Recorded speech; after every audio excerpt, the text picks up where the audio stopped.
Mahigpit ang bilin ni Pangulong Ferdinand R. Marcos Jr. sa mga lokal na pamahalaan.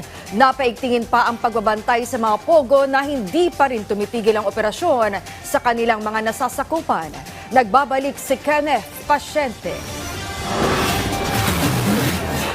Sa harap ng napipintong pagtigil operasyon ng Philippine Offshore Gaming Operations o POGO sa bansa, hinimok ni Pangulong Ferdinand R. Marcos Jr. ang mga lokal na pamahalaan na maging agresibo sa pagsupil sa operasyon ng POGO sa lugar na kanilang nasasakupan. Ayon sa Pangulo, dapat maging agresibo ang mga LGU sa pagbabantay sa kanilang mga komunidad.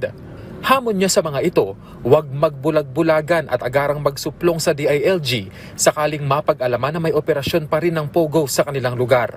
Tiniyak naman ng DILG na tatalima sila sa direktiba ng Pangulo lalo't hindi nahihintayin pa ang pagtatapos ng taon para tuldukan ang operasyon ng mga POGO para masigurong POGO-free na ang bansa sa susunod na taon. Gayunman, tutugisin daw ng law enforcement entities ang mga patagong mag-ooperate ng POGO. Gagawin nila ng pamahalaan ang lahat para gawing mahirap para sa mga pupuslit na POGO ang makapag-operate sa bansa.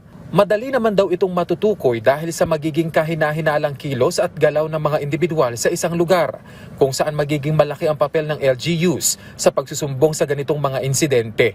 Kasunod niyan, naging mahigpit ang direktiba ng Pangulo sa mga law enforcement at anti-corruption entities para paigtingin ang pagsawata sa mga POGO na magpapatuloy pa rin ang iligal na operasyon. Sinabi yan ng punong ehekutibo sa ikalawang Joint National Peace and Order Council Regional Peace and Order Council sa Campo Crame. Dito inatasan ng Pangulo ang PAOK, PNP at CIDG na palakasin ang operasyon laban sa mga POGO na mananatiling operational sa kabila ng total ban.